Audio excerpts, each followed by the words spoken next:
Welcome back to WION World is One. Thank you so much for staying with us. My name is Heem Kaur Saroya and here's what we've lined up for you on Speed News today. Let's take a look.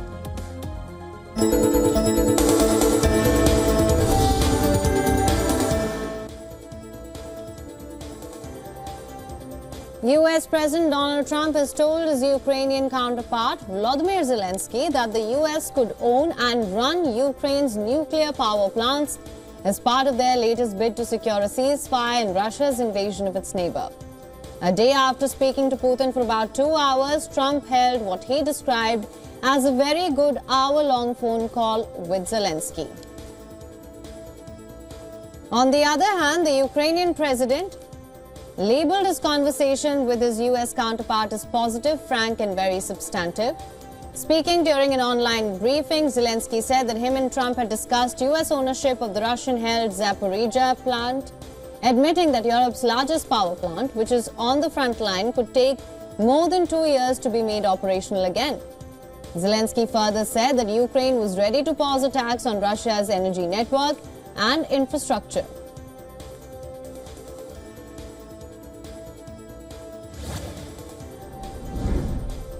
Facing losses on the battlefield, Zelensky requested additional Patriot defense missile systems during his call with Trump.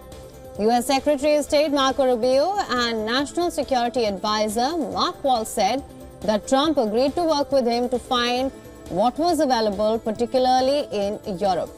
Ukrainian and U.S. officials could meet in coming days for fresh talks in Saudi Arabia, where Russian and American teams are also due to meet early next week.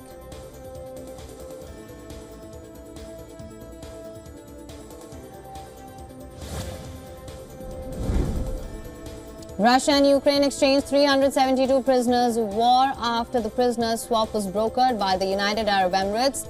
The Russian defense minister said Abu Dhabi used mediation efforts of a humanitarian nature to facilitate the deal. According to reports, Russia and Ukraine exchanged 175 soldiers each, but Moscow further returned 22 seriously injured Ukrainian prisoners of war in need of urgent medical assistance. However, Kyiv and Moscow accused each other of continuing attacks. Ukraine's defense ministry said an overnight barrage of Russian missiles and drones hit railway infrastructure in the central Dnipropetrovsk region, killing one. Russia's defense ministry reported a deliberate Ukrainian attack overnight in an oil depot in the south of the country, which they said was aimed at derailing Trump's attempts to broker an end to the fighting.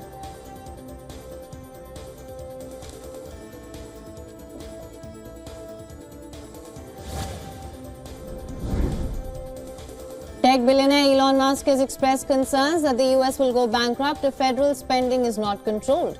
The statement comes as federal judge ordered an immediate halt to the shutdown of the main US aid agency, DOGE, the latest in a series of setbacks to Musk and Trump's cost-cutting and government staff reduction drive. Speaking on Fox News' Hannity show, Musk, who leads the Department of Government Efficiency, said, "The ship of America will sink if government waste is not addressed." The ruling came in response to a lawsuit brought by current and former USAID employees and contractors, challenging the legal authority of the billionaires started by US President Donald Trump to slash federal government spending and jobs. They argued that under the appointment clause of the US Constitution, Musk needed to be confirmed by the Senate in order to exercise his authority.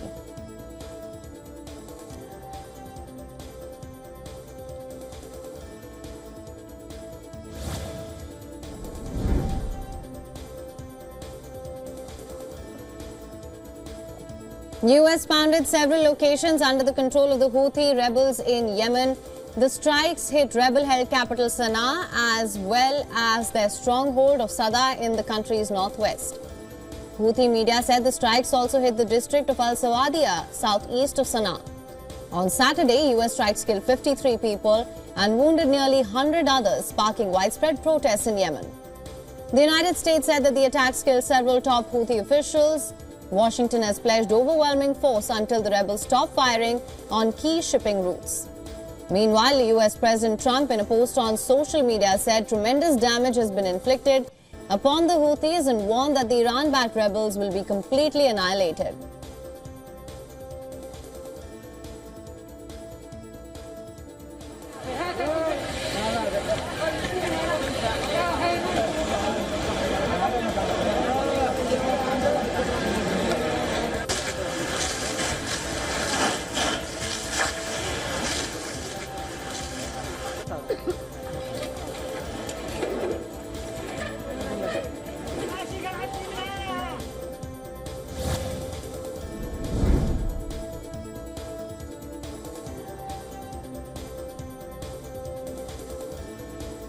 Israel has announced renewed ground operations in Gaza and issued what it called a last warning for Gazans to return Israeli hostages and remove Hamas from power. Earlier this week, Israeli forces conducted the deadliest wave of airstrikes since the start of a truce in January. According to Gaza Civil Defense Agency, at least 470 people have been killed in the enclave since Israel resumed its large-scale airstrikes.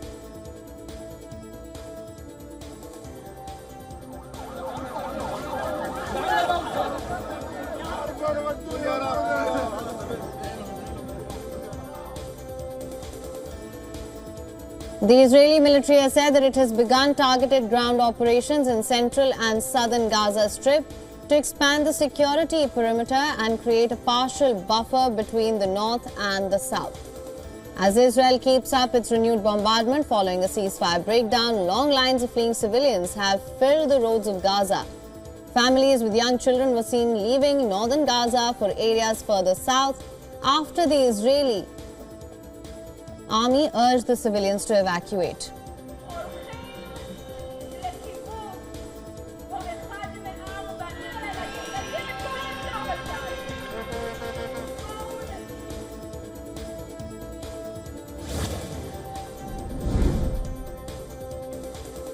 Thousands of Israeli protesters marched towards Jerusalem, calling for the return of Gaza hostages and the safeguarding of democracy. Israeli police dispersed crowds with water cannons as protesters demonstrated against Israeli Prime Minister Benjamin Netanyahu and his government. Thousands of marching Israelis stopped at Netanyahu's residence, but the entrance was blocked by the police. The decision to resume the war with hostages still held in Gaza has added fresh momentum to anti-government rallies. Hamas is still holding 59 hostages, including 24 believed to be alive. Protesters say the current administration is continuing the conflict for political reasons.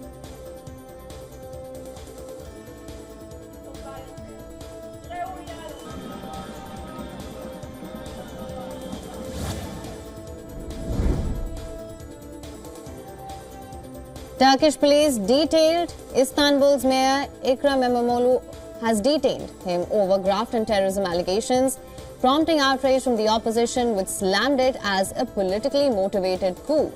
Protests in capital Ankara, with crowds demonstrating against the detention of Mayor İmamoğlu, continued well into the night on Wednesday. Several hundred chanted slogans against President Recep Tayyip Erdogan's government, with police using pepper spray to disperse protesters when they tried to push their way through police formation.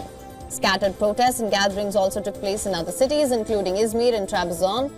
Tens of thousands gathered in Istanbul, while Republican People's Party, that's the CHP leader, Özgür Özel, addressed crowds near the municipality building. He said Erdogan had targeted İmamoğlu due to fears of losing to him in the ballots.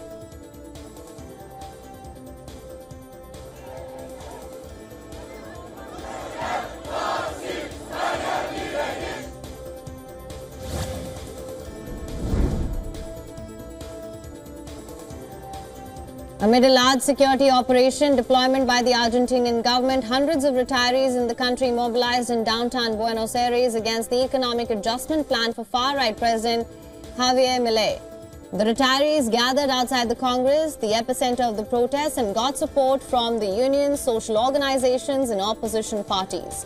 The legislative headquarters were surrounded by fences. About 600 traffic officers were deployed in the streets, and 350 garbage containers were temporarily removed to prevent acts of vandalism.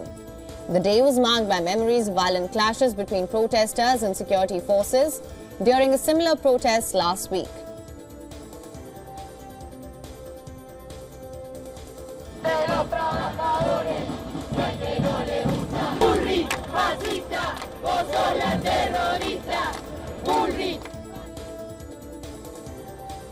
The confrontation has left dozens of demonstrators injured, including a photographer who is in a serious condition after being hit by a tear gas grenade.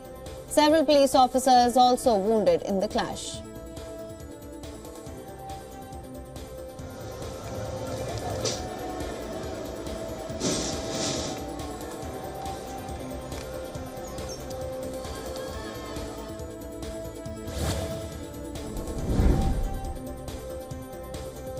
Sri Lanka's fugitive police chief Deshbandhu Thennakoon has surrendered to authorities and he has been remanded in custody. This comes weeks after his arrest was ordered over a botched raid that killed a fellow officer. The Inspector General of Police stands accused of authorizing an ill-fated drug bust in 2023, allegedly against internal regulations that sparked a gun battle between the competing police units. He surrendered after police raided his private home on Tuesday and seized over 1,000 bottles of liquor, his service revolver and 2 phones. Earlier, the Court of Appeal had rejected his petition to quash an arrest warrant issued against him over an officer's death during the drug raid in the town of Weligama. Another police officer was critically wounded in the incident and no drugs were found.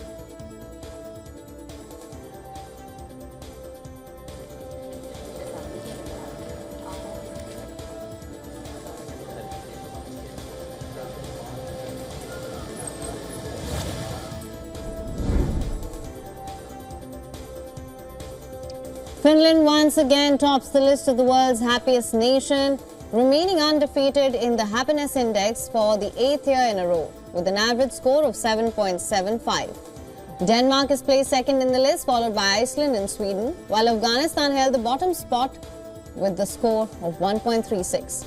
The happiness ranking is based on a 3-year average of individual self-assessed evaluations of life satisfaction, as well as GDP per capita, social support, health life expectancy, freedom, generosity, and corruption. The annual World Happiness Report was launched in 2012 to support the United Nations Sustainable Development Goals.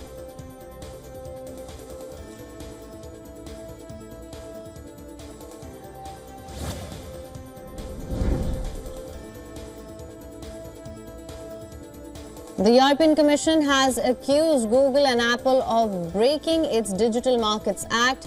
The EU has accused Google of abusing its dominant market position by favoring its own services. Apple, meanwhile, has been ordered to provide competing device makers such as other smartphone and wireless headphone manufacturers access to its operating systems, adding that failure to do so could result in investigations and financial penalties. In the last decade, EU has fined Google more than $8 billion for various antitrust violations. EU ruling comes amid tensions with US President Donald Trump, who has threatened to levy tariffs against countries that impose fines on US companies.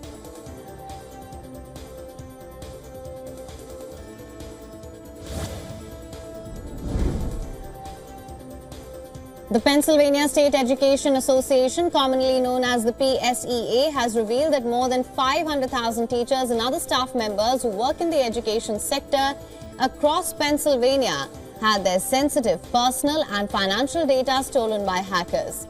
In a data breach notice on its site, PSEA said the cyber attack took place last year in July. Leaked information includes highly sensitive personal information such as members' government-issued identification documents, social security number, passport details, medical and financial data, along with member account numbers, PINs, passwords, as well as security codes. Meanwhile, the PSEA has advised its union members to remain calm, adding that they have found no evidence of identity or financial theft resulting from the stolen information.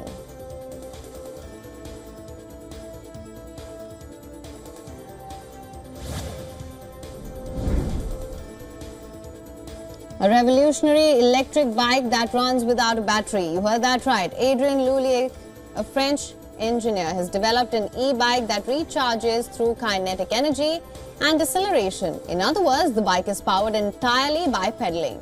Named P-Pop, the e-bike recharges as you pedal on flat ground and kicks in the most power when the rider goes down a slope or while braking.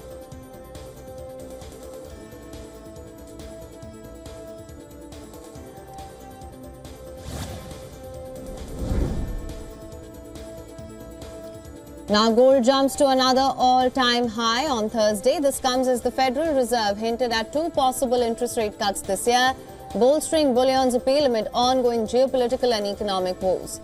Analysts say gold is driven by a lot of uncertain market situations, geopolitical tensions, weaker US dollar and expectations that interest rates will be cut later. Trump's tariffs, which have flared trade tensions, are widely thought to be inflationary and detrimental to economic growth. The tariff uncertainty, the possibility of rate cuts and the resumption of tensions in West Asia have contributed to gold's record rally. Gold has hit 16 record highs so far in 2025, 4 of them above the $3,000 milestone.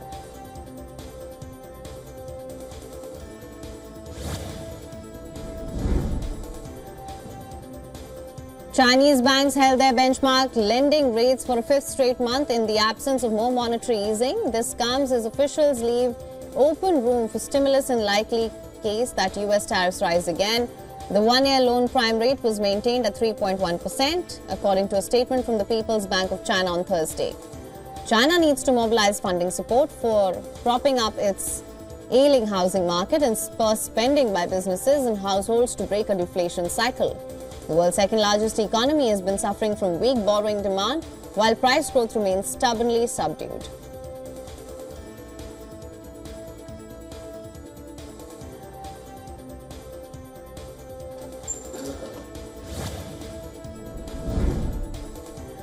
Now, Brazil's central bank raised its key rate by a full percentage point for the third meeting and cued a smaller hike at its next gathering. This comes as policymakers weigh resilient inflation and signs of an economic slowdown. Policymakers lifted the benchmark to 14.25% late on Wednesday, the highest level since October 2016. In an accompanying statement, board members wrote that inflation projections are both elevated and also becoming further unanchored above target. While overall economic activity and labor market have shown strength, these are signs of an incipient moderation in growth.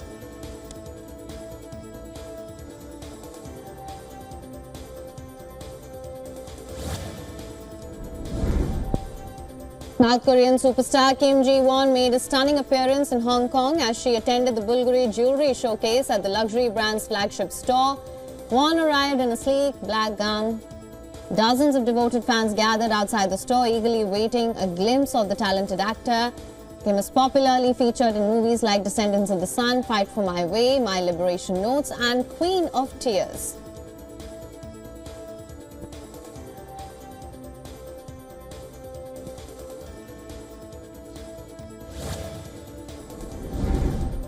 Disney brought the magic of Star Wars to life at NVIDIA's annual conference, where they showcased 2 lifelike droids. The droids have appeared in the movie The Mandalorian and various Star Wars video games as well. The droids have the ability to walk, dance and express emotions just like their features in the movie.